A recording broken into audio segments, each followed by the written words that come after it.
রমজান আমাদের সবার জন্য। এই জন্য মাহে রমজান এক মুমিনের জীবনের শ্রেষ্ঠতম সম্পদ। জীবনের সব বেলা গাফলতি করা, সারাক্ষণই ফাইজলামি করা ঠিক না আব্বা। সব সময় মানুষ খামখেয়ালি করা এটা ঠিক না। এই জন্য মাহে রমজানের সামনে রেখে আমাদের প্রত্যেকের জন্য উচিত যে রমজান সম্পর্কিত কিছু কথা শোনা। এতে করে যতবার শুনবেন, এই মসজিদের ইমাম সাহেব বলছেন, ওলামায়ে কেরাম বলছেন, আপনার যতবার শুনবেন, প্রতিবারই আপনার ভিতরে নতুন করে প্রেরণা জাগবে, আগ্রহ উদ্দীপনা হবে, মহব্বত তৈরি হবে। এই জন্য আমি সবাইকে বলছি, দোস্ত, সামনে পিছনে কেউ একজনও মোবাইল টিপবেন না, এবং মোবাইল দিয়ে হাতে ধরে ভিডিও রেকর্ড করবা না উচিত। দ্বিতীয় কথা হলো, তোমরা ছেলেরাও এই যে কেউ কাউকে যারা কমপক্ষে 14 বছর বয়সী অথবা তার চাইতে বেশি বয়সী, একজন আরেকজনকে জড়াইয়া ধইরা বসবা না। আমি দেখছি কয়েকজনকে দেখতেছি, তোমরা আলাদা আলাদা বসো, আলাদা আলাদা। এটা অসভ্যতা।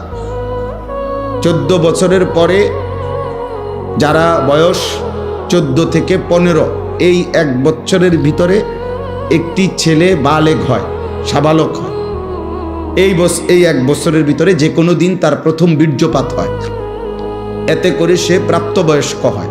শরীয়তের ভাষায় ইসলামের যাবতীয় হালাল হারামের বিধান তার উপরে বর্তায় তখন। এই জন্য তখন তার জন্য দায়িত্ব প্রতিটা গুনাহকে খেয়াল রাখা, প্রতিটা নেক আমলে অভ্যস্ত হওয়া, গুনাহ ছেড়ে দাও। এই জন্য এই বয়সী ছেলে পেলে এটা অবশ্যই অসভ্যতা। এর দ্বারা শাহওয়াত তৈরি হয়, এর দ্বারা গুনার চাহিদা তৈরি হয়। এটা অনেক সময় তোমরা ভাবো, বুঝো না আর কি, মনে করছো বন্ধু, আমরা ফ্রেন্ড, এই জন্য একজন আরেকজনকে জোরে চাপ দিয়ে জড়াইয়া ধরল।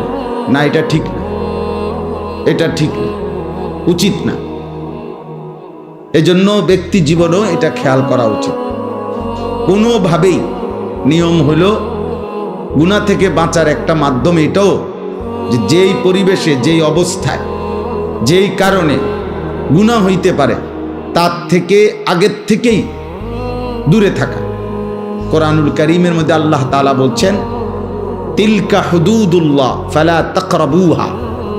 আমি আল্লাহ যা নিষেধ করেছি তা আমি আল্লাহর সীমারেখা, আমি আল্লাহ দাগ দিছি এখানে, এটা এরপরে আসা নিষেধ। ধরেন আল্লাহ বলেন এটা আমার সীমানা, প্রতিটা হারাম আমি আল্লাহর সীমারেখা। ফালা তাকরাবুহা, তোমরা হারামের কাছে না, শুধু হারামের কাছাকাছি, মানে দূরের থেকেই সরে থাকো, কাছেও যেও না।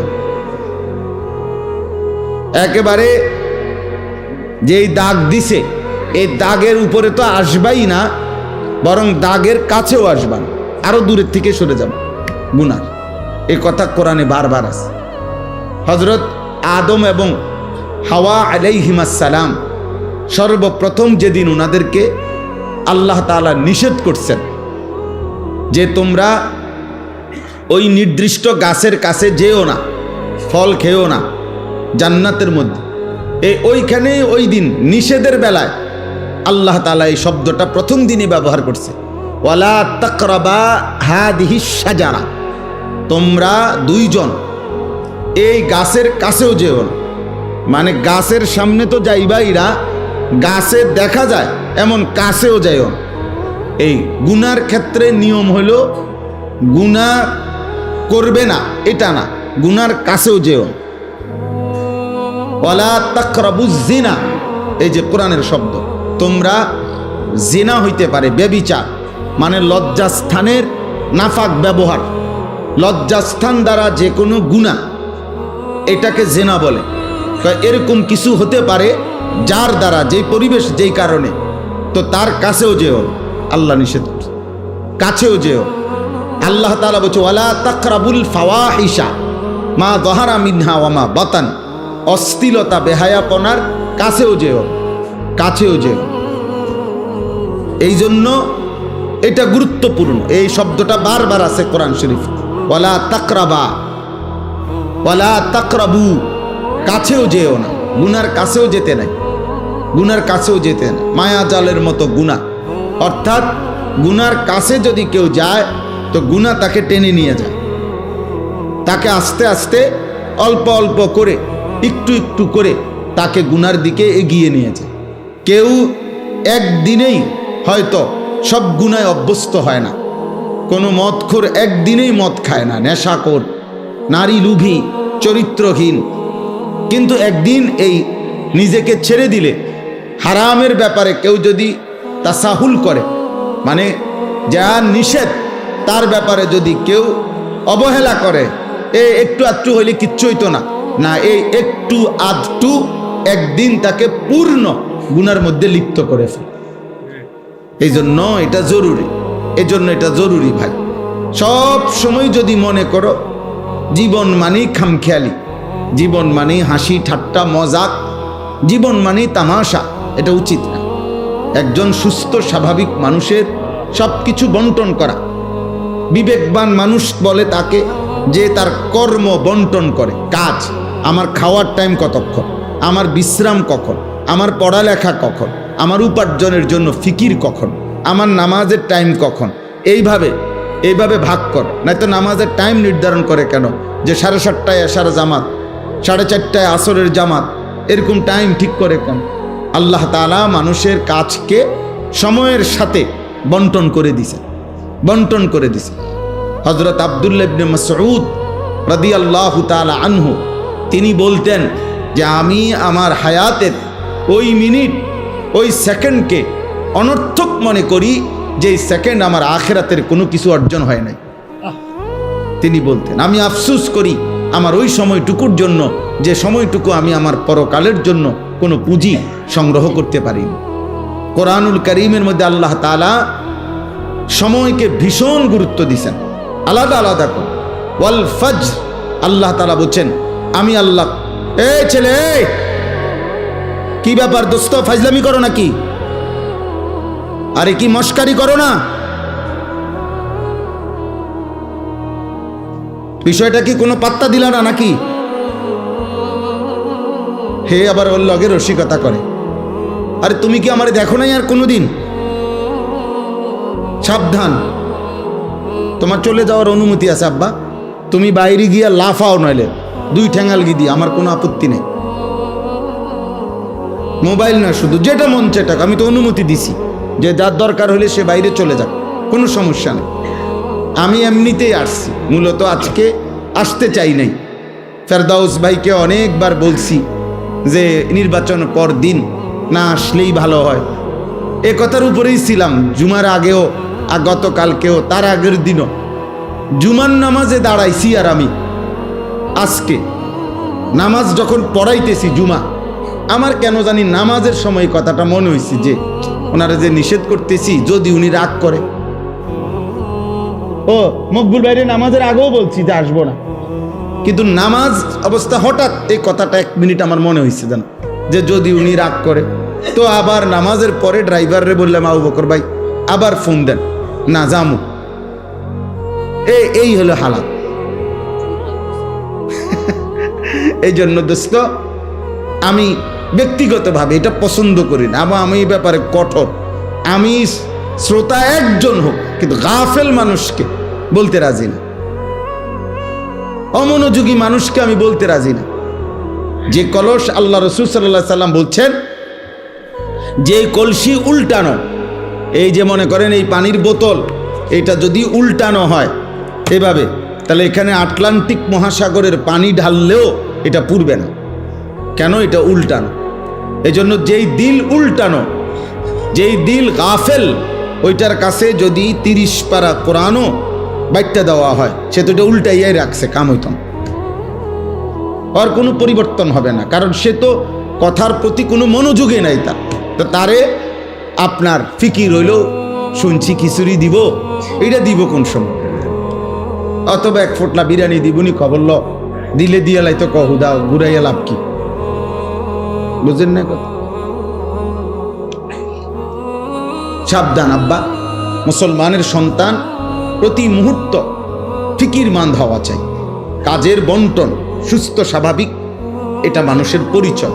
আল্লাহ তাআলা কোরআনুল কারীমের মধ্যে বলছেন ওয়াল আসর, আসরের কসম, ওয়াল ফজর, ফজরের কসম।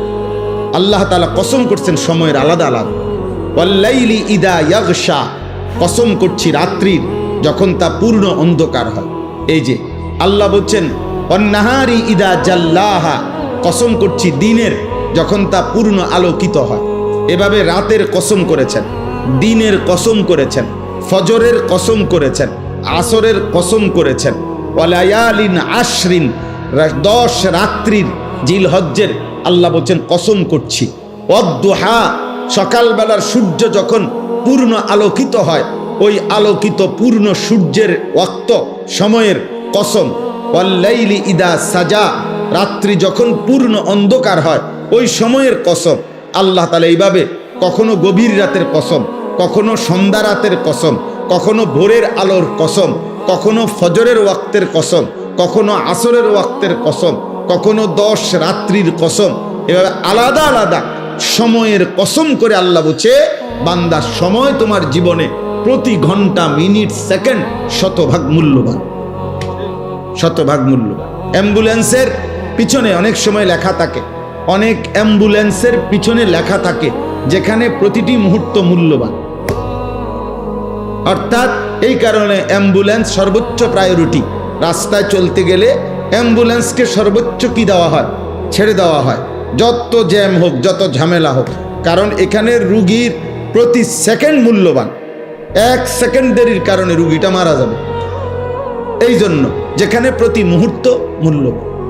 আরবি কিতাব আছে, আরবি ভাষার প্রবাদ, আল ওয়াক্তু আনফাসুন লা তাউদু, সময় নিঃশ্বাসের মতো যার কখনো ফিরে আসে না।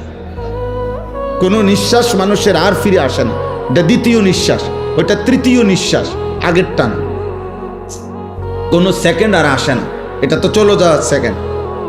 ইমাম শাফিঈ রাহমাতুল্লাহ আলাইহি বলছেন যে আমাদের জীবনে আছে কি, যে ওয়াক্ত চলে গেছে সে তো চলেই গেছে, যে ওয়াক্ত আসবে সে তো আমি জানি না আমার জন্য আসবে কিনা। কাজেই সময় আমার কতটুক, এই মুহূর্তটাই, প্রতি মুহূর্ত যেই মুহূর্তে আমি আছি এই মুহূর্তেই আমার সময়। কারণ আগামীর মুহূর্ত আমার জীবনে আসে না নাই তার তো কোনো নিশ্চয়তা নাই। পিছনের মুহূর্ত তো চলেই গেছে, তাকে তো আর ধরে আনার সুযোগ নেই। পিছনের কোনো মুহূর্ত আর আনা যাবে না। আগামীর কোনো মুহূর্তের নিশ্চয়তা আছে, তাহলে এই শুধু এখনই সময়, এটুকু সময়। পিন পয়েন্ট ধরলে তো আরো মানুষের বর্তমান নাই বললেই চলে। প্রতি পিন পয়েন্ট মানে অর্থাৎ আপনি যদি একটা বল পেন, শীষ কলম যদি আপনি ধরেন, একটা ফোঁটা দিলেন আর একটা জায়গা মধ্যে আপনি ধরলেন, ধরলেই চিন্তা করেন এখানে ধরলে 1 সেকেন্ড যাইতেছে তো সে তো চলে যাচ্ছে, 1 সেকেন্ড আসতেছে তো সেটা তো আসতেছে। তো মেন বর্তমান মুহূর্তটা তো নাই বললেই চলে, আস্তে আস্তেই চলে যায়, আর না আসতে তো ভবিষ্যৎ থেকে যায়। এই জন্য হায়াত একদম অল্প, সময় একদম অল্প, বাস্তবতা ভাই। ছেলেরা তোমরা যদি বুঝতা, তোমরা যদি বুঝতা, বাবা আপনারাও যদি বুঝতেন, যিনি বৃদ্ধ তাকে আল্লাহ দয়া করেছেন, যিনি যুবক তাকে আল্লাহ দয়া করেছেন, যাকে আল্লাহ হায়াত দিয়েছেন তাকে আল্লাহ তাআলা রহম করছেন। এক একটা হায়াত, এক একটা ঘন্টা আল্লাহ তাআলার দয়া। বান্দা আমি তোমাকে সুযোগ দিচ্ছি। এজন্য কোরআনুল কারীমের মধ্যে আছে প্রত্যেক মানুষের হায়াত কিয়ামতের দিন আল্লাহ তার বিরুদ্ধে সাক্ষী হিসাবে পেশ করবে যে তোমার হায়াতই তোমার বিরুদ্ধে আমি আল্লাহর দেওয়া দলিল। কেন নামাজ পড়তে পারো নাই? আমি কি হায়াত দেই নাই? কেন আমার জিকির করতে পারো নাই? আমি কি হায়াত দেই নাই? কেন আমার কোরআন তেলাওয়াত করতে পারো নাই? আমি কি হায়াত দেই নাই? এইভাবে আল্লাহ তাআলা বলবেন আওয়ালাম নুআম্মিরকুম, আমি কি হায়াত দেই নাই? আওয়ালাম নুআম্মিরকুম, আমি কি হায়াত দেই নাই? এভাবে আল্লাহ তাআলা বলবেন অমান নুআম্মিরহু নুনাক্কিসহু ফিল খালক। আল্লাহ বলেন আমি যাকে হায়াত লম্বা করছি তাকে আমি আল্লাহ পুনরায় আবার প্রথম অবস্থায় ফিরিয়ে আনছি।